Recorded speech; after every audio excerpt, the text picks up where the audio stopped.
Oke, sekarang kita lanjut ya. Kalau kemarin udah TikTok, udah games dalam kaitannya. Oh, dari mana? Oh gitu, jadi harus gini terus ya. Itu intermezzo ya teman-teman ya. Nah, udah TikTok, udah game, sekarang ini masih ini yang terakhir kayaknya ya dari Tanya PTP ya. Oke. Pertanyaan terakhir Last dari but not least. Yes. Siapa tahu ada Tanya PTP berikutnya ya. Nanti kita buka lagi ya. Nah, yang pertanyaan ketiga ini dari Naomi. Naomi siapa ini? Naomi. Oh, banyak Naomi soalnya. Ini Naomi. Aduh, nama kepanjangannya apa ya? Mahasiswa PPL 4. Oke. Dari PSW. Oke. Di ATK Ambarawa. Ya. Oke. Pertanyaannya, bagaimana minat anak-anak Persekutuan Taruna mengikuti ibadah hari Minggu Persekutuan Taruna via online atau daring? Ini harusnya dia yang penelitian nih sebenarnya nih. Ya. Harusnya dia nanya ke anak-anaknya bagaimana minat atau bagaimana untuk meningkatkan minat ya. Mungkin bisa. Mengikuti Persekutuan Taruna. Ini harusnya penelitiannya mereka ini harusnya. Gak apa-apa, udah lewat belum nih kalau ini tayang? Udah. Oh ya sudah, kita jawab aja. Ya, bagaimana minat anak-anak ya yang gimana ya kalau dibilang minat? Mungkin minat ya pada. Minatnya bukan karena ini, karena bisa tutup kamera. Prinsipnya ibadah hari Minggu itu menjadi hal yang wajib diikuti bukan karena minat, tapi karena kita bersyukur atas kasih Tuhan dalam kehidupan kita. Itu secara teologisnya kan gitu ya, bahwa kalau kita ibadah bukan apa yang kita dapat, tapi apa yang kita beri karena kita bersyukur atas nikmat dan anugerah yang Tuhan berikan dalam kehidupan kita selama ini. Nah, itu makna avoda, ibadah, bakti. Bahkan kalau orang dulu-dulu kan kalau bicara avoda itu kan semua tiarap bahkan untuk menyembah. Nah, kita sudah enak ada kursi, sekarang bicara soal fasilitas AC, bahkan sekarang sudah daring gitu. Segala sesuatu bisa dilakukan dari rumah, berarti harusnya makin bertambah-tambahlah niat kita, betul, bukan minat ya, niat kita untuk beribadah gitu ya. Dan karena itu kalau bicara daring dan luring, apapun itu harusnya nggak jadi masalah. Iya, karena it's okay gitu ya. Karena yang penting itu adalah ibadahnya. Mau media apapun yang digunakan, tergantung dari kitanya, niat nggak, kita komit nggak untuk mengikuti ibadah. Kadang ya itu ya, kalau sudah ibadah Taruna terus pakai Zoom. Nah, ini nanti kita mau lanjut ke tema berikutnya nih. Nah, karena kita mau bahas soal gini-gini nih. Karena sebenarnya kadang-kadang yang tidak membuat anak itu minat adalah karena ibadah luring yang didaringkan gitu. Orang seringkali bicara ibadah daring tapi situasinya kayak harus sesuai dengan luring, padahal medianya aja udah beda. Tampilannya aja udah beda. Waktunya ya disesuaikan dong. Cara khotbahnya pun mari disesuaikan gitu. Nah, ini yang kadang-kadang mungkin untuk usia teruna kita perlu mempertimbangkan banyak hal karena mereka akhirnya punya banyak pilihan. Betul, sajian-sajian di luar kadang lebih gampang untuk mereka cerna dan langsung mengena gitu. Benar. Jadinya enggak ya bukan bilang KKPT sama pendetanya juga enggak kreatif, tapi ya kalau enggak kreatif karena kebutuhannya beda, kebutuhan luring dengan kebutuhan daring itu beda, apalagi bicara teruna, tuntutan untuk mereka di fasilitas itu besar. Gitu. Kalau tidak dibubuhi dengan kreativitas. Kalau PA malah lagi ya. Kalau PA bisa lah dengan panggung boneka atau apa begitu ya. Nah, tapi kalau teruna nih yang bagaimana yang mesti harus dipikirkan. Kalau dulu metode belajar yang kelas PK itu itu kan ada brainstorming, bass group, ada pojok belajar. Nah, itu bisa kita manfaatkan juga. Jadi kayak misalnya breakout rooms untuk belajar dengan ini metode ini, jadi dia keliling gitu di breakout rooms-nya. Itu juga bisa asal sang pengajar juga ngerti dan siap dengan fasilitas yang dimiliki kan begitu. Kadang kalau ini kita bicarakan di tahun 2020 masih maklum lah. Kita semua lagi kaget, bingung, nggak tahu cara menggunakan. Ini udah 2022. Berarti kan sudah ada setahun, hampir 2 tahun kita belajar untuk hal-hal kayak gini ya. Kita harus upgrade juga ilmu. Sehingga teman-teman PT juga merasa bahwa mau daring, mau luring sama-sama punya manfaat. Dan akhirnya mereka nggak tutup video. Ya kalau bicara bandwidth-nya low ya nggak apa-apa lah sudah ya itu nggak bisa dipungkiri dan seringkali terjadi ya. Tapi kalau misalnya mereka tutup nanti buka cuma pada saat foto bareng ya buat apa gitu. Akhirnya kita sendiri yang ngajar pun beban karena kita nggak lihat orang yang kita ajar atau kita nggak lihat orang yang kita layani. Itu nggak enak sebenarnya.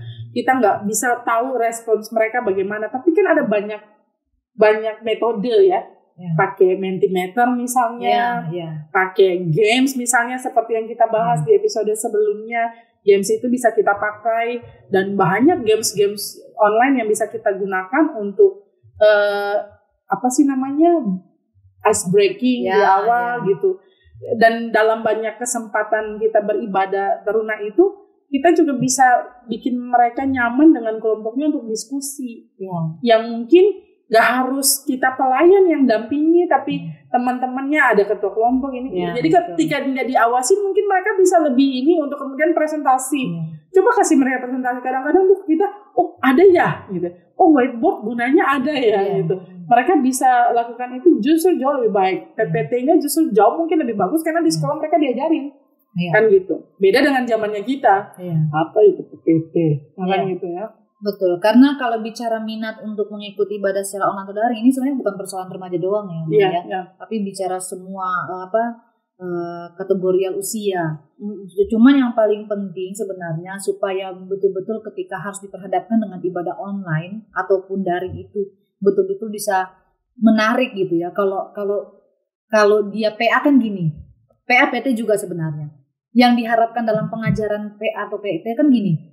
Seru ya, minggu depan apa lagi ya? Kan itu sebenarnya kata kunci kalau memang proses pengajaran kita itu baik sampai kena dan betul-betul menggubah orang gitu ya. Dia akan berarti penasaran ya minggu depan apa lagi ya penyampaiannya ya, baik itu metode dan lain sebagainya yang menjadikan perangkat. Sehingga sebenarnya di satu sisi yang perlu diperhatikan juga memang orang-orang yang terlibat dalam ibadah itu sendiri. Kalau mereka nggak punya kemauan untuk belajar ya, mengenal teknologi yang digunakan, itu sulit gitu. Contohnya kayak kita ya, dengan Diko punya pengalaman pembicara apa sih tuh Pet? Ini oh gitu ya. Bete, untung dekat ya bisa cubit ya.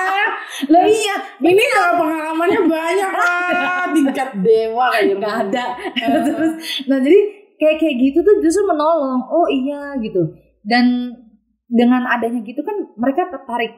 Yang paling sulit untuk mengajak orang beribadah, baik itu luring maupun daring itu kan untuk mengambil fokusnya orang gitu ya. Kalau kita cuma begitu, kita nggak ada sesuatu yang betul-betul dibantu dengan pengenalan kita akan media, terus kemudian membuat orang tuh ada disuruh isi ini, itu kan menarik. Tadi metode mengajar yang juga disampaikan, terus bisa juga kan sekarang apalagi sekarang modelnya kalau misalnya pakai Zoom ya, misalnya pakai Zoom harus iklan di sini. Ada Z gitu kan. Itu kan bisa tampilin dua muka tuh. Jadi ada bisa debat segala macam, menggali pemikiran spotlight ya, di spotlight dipin supaya itu kan akan menarik perhatian nih. Dua temennya lagi disorot nih ya gitu.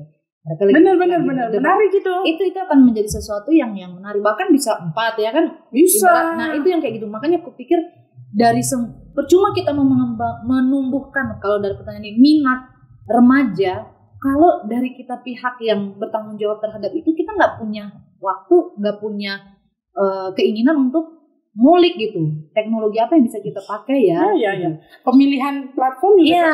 Betul. Jangan apa-apa langsung live, apapun ya kita lihat dulu kontennya bagaimana. Apakah memang bisa. Kalau orang live itu kan berarti ada orang lain yang diajak untuk ikut dan bermanfaat bagi orang lain. Kalau kontennya eksklusif buat kita aja, yang ngapain live kan gitu. Betul. Kadang-kadang gitu. Betul. Aduh. Gile aja lu. Bukan nyampe ya maksudnya tadi. Pokoknya kalau aku sih begitu ya. Bagaimana minat anak-anak. Jadi ini juga lucu, anak-anak persekolah teruna lah sebenarnya ya. Jadi kalau kita memang tidak bisa memfasilitasi dengan sepenuh hati, ya jangan harap mereka berminat. Dan kakak-kakak kalau jadi pelayan, karena ini fokus di IHMPT ya. Coba bikin kuesioner kecil-kecil. Ya, kalau nggak kuesioner, kan anak PT tuh rata-rata di gereja nggak terlalu banyak dibandingkan anak-anak dan pemuda. PA, betul. Kenapa gitu? Atau datanya banyak tapi mereka aktifnya masih sedikit. Iya. Aku pernah di zamanku kami pelayannya banyak. Kami ada hampir 20 kah pelayan. Anak lain cuma 1 atau 3 paling banyak. Udah. Kita ibadah pelayan. Iya, kita ibadah pelayan gitu. Ya, jadi kemudian pada akhirnya itu membuat kita mikir ya, apa kita kakak-kakak yang harus kemudian belajar banyak. Dan belajar banyak itu dari nanya ke mereka maunya apa. Kalau memang kadang-kadang gini ya, bukan bilang rumpun tata ibadah kita nggak bagus, rumpun tata ibadah kita udah bagus banget, tapi kita yang harus kreatif ngisinya. Nggak melulu kok harus kita yang khotbah gitu. Kita bisa kasih film pendek untuk kemudian didiskusikan. Kita bisa, atau mungkin kalau misalnya bisa rame-rame ke bioskop, dulu kan kita ke bioskop. Pas itu minggu depan kita diskusikan. Atau cari waktu di luar waktu ibadah. Kan ada banyak sebenarnya cara. Kakak-kakaknya yang harus kreatif untuk menentukan cara-cara tersebut.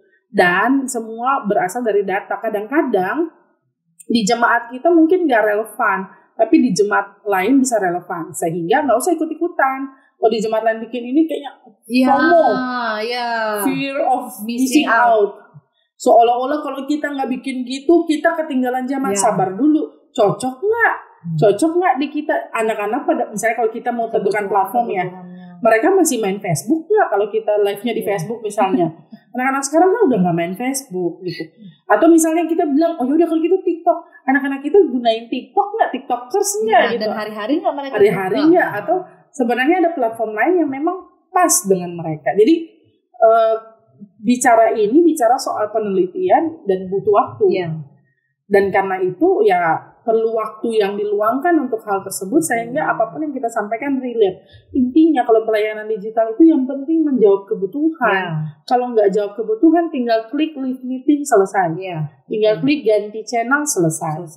Nanti kita bahas itu di soal media lah ya, pelayanan digital lah ya di pertemuan berikutnya, episode selanjutnya. Itu dah. Kasih ini dong kesimpulan dong sih. Untuk percakapan kita di seputar remaja. Nggak apa-apa, nanti kan bisa kalau kita terbata-bata bisa diatur baik-baik gitu.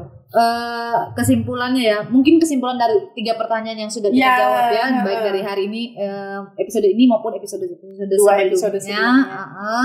Kalau berkaitan dengan dunia remaja atau teruna, yang pastinya pengenalan akan diri teruna itu sangat penting, bukan hanya untuk terunanya saja, tapi juga untuk orang-orang yang terlibat dalam tumbuh kembangnya teruna itu gitu ya.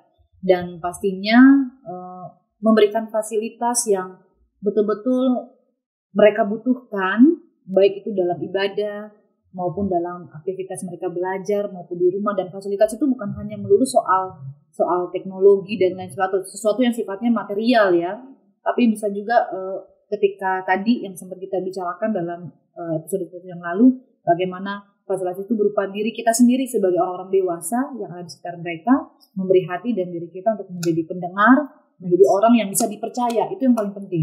Sudah langsung orang yang dipercaya. Benar-benar. Menjadi orang yang bisa dipercaya buat teruna. Karena kalau mereka kemudian berhadapan dengan orang dewasa, dan orang dewasa itu betul-betul nggak menjadi idol dalam artian teladan buat mereka, itu sesuatu yang sangat-sangat meruntuhkan kepercayaan diri mereka sebenarnya gitu. Jadi kalau kita sudah dapat kepercayaannya remaja, nah jangan sia-siakan itu, justru dampingi mereka, tolong mereka untuk mereka bisa melihat kehidupan sekitar mereka baik-baik saja, karena nggak semua teruna hidupnya baik-baik saja. Dan pastinya mereka ditolong untuk kita juga bisa membuat mereka tetap mengikuti perkembangan, mengikuti teknologi yang ada, tapi tanpa mereka kehilangan identitas mereka sebagai teruna Kristen. Dan kalau kita jadi idolnya gitu ya, jangan sampai kita mencuri kemuliaan Tuhan lah sebagai idola utama lah, karena semua dikembalikan hanya untuk hormat dan kemuliaan nama Tuhan. Tapi yang pasti apa yang Kak Irma bilang tuh benar ya teman-teman ya, bahwa kalau kita mau mendampingi dan menjadi teman bagi mereka yang sedang mencari identitas, beri ruang pada kreativitas mereka. Dan kemudian fasilitas-fasilitas yang ada itu cuma pendukung. Yang penting percaya percaya pada mereka, beri menjadi tempat yang nyaman juga buat mereka, sehingga pada akhirnya mereka merasa aman untuk sharing banyak hal dibandingkan mereka cari tahu di dunia luar gitu ya, atau di dunia media sosial yang banyak sekali yang membuat mereka bisa jadi hanyut, tidak ada filternya karena tidak ada filternya. Yang mendingan kita yang jadi teman untuk kemudian bisa bercakap-cakap. Kadang-kadang memang mungkin kita nggak tahu jawabannya, tapi setidaknya kita bisa memberi arahan supaya kemudian kita sama-sama cari tahu jawabannya.